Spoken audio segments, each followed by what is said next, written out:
Assalamualaikum warahmatullahi wabarakatuh. Perkenalkan, saya Anissa Ramadhani Jeva, NIM C0D023648 dari Prodi Perpajakan kelas G, mata kuliah Akuntansi Perpajakan dengan dosen pengampu Bapak Dr. Wirmi Eka Putra, SE MSI, Bapak Lutfi SE MSc, dan Ibu Heriani MAK.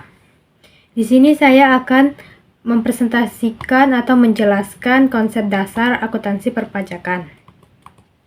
Yang pertama, apa itu akuntansi perpajakan? Akuntansi perpajakan adalah sebuah aktivitas pencatatan keuangan pada sebuah badan usaha atau lembaga untuk mengetahui jumlah pajak yang harus dibayar oleh wajib pajak.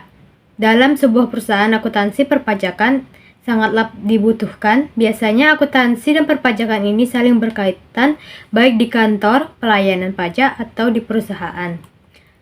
Selanjutnya, akuntansi perpajakan.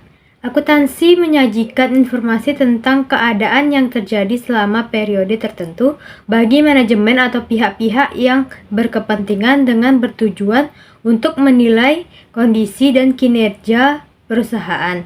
Sedangkan dalam perpajakan menggunakan istilah pembukuan atau pencatatan, bukan menggunakan istilah akuntansi. Pembukuan atau pencatatan sendiri memiliki lingkup yang lebih sempit dibandingkan dengan akuntansi. Akuntansi pajak merupakan bagian dalam akuntansi yang timbul dari unsur spesialisasi yang menuntut keahlian dalam bidang tertentu. Akuntansi pajak tercipta karena adanya suatu prinsip dasar yang diatur dalam Undang-Undang Perpajakan dan pembentukannya terpengaruh oleh fungsi perpajakan dalam mengimplementasikan sebagai kebijakan pemerintah. Tujuan dari akuntansi pajak adalah menetapkan besarnya pajak terutang berdasarkan laporan keuangan yang disusun oleh perusahaan. Karakteristik informasi dalam laporan keuangan. Yang pertama yaitu relevan. Laporan keuangan bisa dikatakan relevan apabila informasi yang termuat di dalamnya dapat mempengaruhi keputusan dengan membantu mereka mengevaluasi peristiwa masa lalu atau masa kini dan memprediksi masa depan serta menegaskan atau mengkoreksi hasil evaluasi mereka di masa lalu. Berikutnya yang kedua, informasi dalam laporan keuangan bebas dari pengertian yang menyesatkan dan kesalahan material, menyajikan setiap fakta secara jujur serta dapat diverifikasi. Lalu yang ketiga, dapat dipahami. Informasi yang disajikan dalam laporan keuangan dapat dipahami oleh pengguna dan dinyatakan dalam bentuk serta istilah yang disesuaikan dengan batasan pemahaman para pengguna. Berikutnya ada akuntansi pajak, yaitu akuntansi pajak adalah suatu proses pencatatan penggolongan dan pengintisaran suatu transaksi keuangan kaitannya dengan kewajiban perpajakan dan diakhiri dengan pembuatan laporan keuangan fiskal sesuai dengan ketentuan dan peraturan perpajakan yang terkait sebagai dasar pembuatan surat pemberitahuan tahunan atau SPT. Penyusunan laporan keuangan ini diperlukan untuk memudahkan perusahaan dalam melaporkan harta atau kekayaan dan juga penghasilan serta biaya yang diperoleh perusahaan pada periode tertentu. Berikutnya ada konsep dasar akuntansi perpajakan. Yang pertama yaitu pengukuran dalam mata uang, di mana satuan mata uang adalah pengukur yang sangat penting dalam dunia usaha.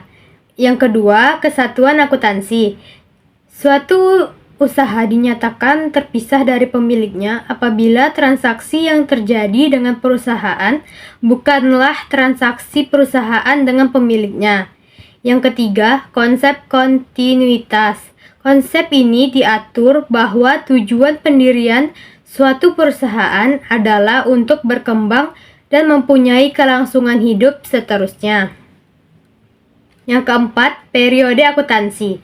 Periode akuntansi tersebut sesuai dengan konsep kesinambungan, di mana hal ini mengacu pada pasal 28 ayat 6 Undang-Undang Ketentuan Umum Perpajakan Nomor 16 Tahun 2009. Yang kelima, konsep ketaatan dasar. Konsep ini, penggunaan metode akuntansi dari satu periode ke periode berikutnya haruslah sama. Yang keenam, konsep konservatisme. Konsep ini penghasilannya hanya diakui melalui transaksi, tetapi sebaliknya kerugian dapat dicatat walaupun belum terjadi. Lalu yang terakhir ada akun akuntansi perpajakan. Yang pertama yaitu neraca. Dari posisi asetnya ada pajak dibayar di muka atau prepaid tax. Lalu pajak dibayar di muka biasa disajikan sebagai biaya dibayar di muka atau prepaid expense dalam aset lancar. Pajak dibayar di muka dapat terdiri dari yang pertama PPh 22, PPh 23, PPh 24, PPh 25, dan PPh 28A bila ada. Yang kedua, PPh atas pengalihan hak atas tanah dan bangunan. Yang ketiga, pajak masukan.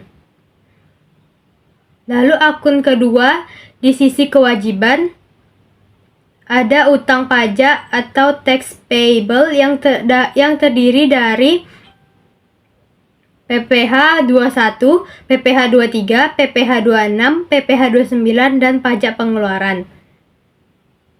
Dan pajak keluaran. Lalu akun yang B, laporan laba rugi.